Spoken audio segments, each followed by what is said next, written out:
أستاذ محمد الجندي يا جماعة، اللي هو أنا معرفش إيه صفته في هذه الدولة المعرصة، لكن الأستاذ محمد الجندي يعني الأستاذ محمد الجندي يا راجل، أهو شفيق يا راجل. بيقول لك الرئيس السيسي، لا مؤاخذة طبعا ناقل الكفر ليس بكافر، الرئيس السيسي أخذ مصر، هو أخذ فعلا مصر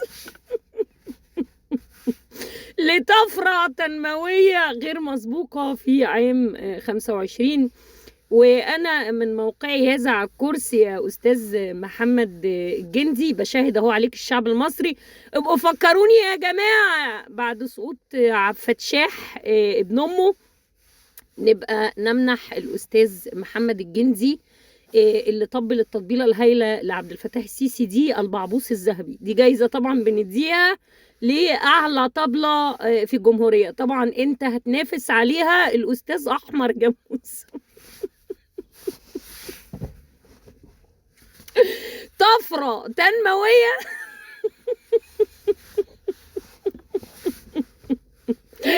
والله العظيم 3. أنا حاسة إن انتوا يا ولاد الأحبة حد مسوحكوا عليا تموتوني مجلوطة. غير مسبوقة،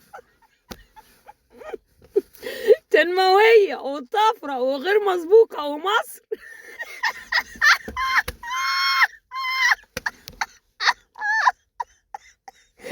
يا أستاذ محمد يا جندي، انت كنت شامم كلة؟ كنت شامم كلة؟ قولي والله عادي مفيش مشكلة، صارحني اعتبرني أمك.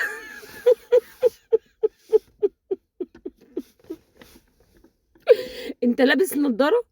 كشفت طبعا على نظرك قريب يا أستاذ محمد، ولا ايه اللي حصل لك بالظبط؟ ألف سلامة عليك يا أستاذ محمد، والله انت وبلح والطفرة ومصر طبعا.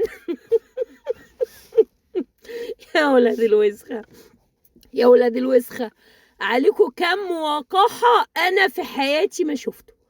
فعلا فعلا الأحبة تصبح وتقبح الحقيقة.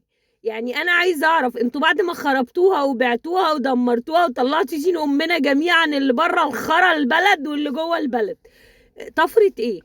طفرة إيه؟ ولا تقصد الطفرة يعني إنه قسمها وباعها مدن ومحافظات وهيعلنوها دويلات بدون حرب؟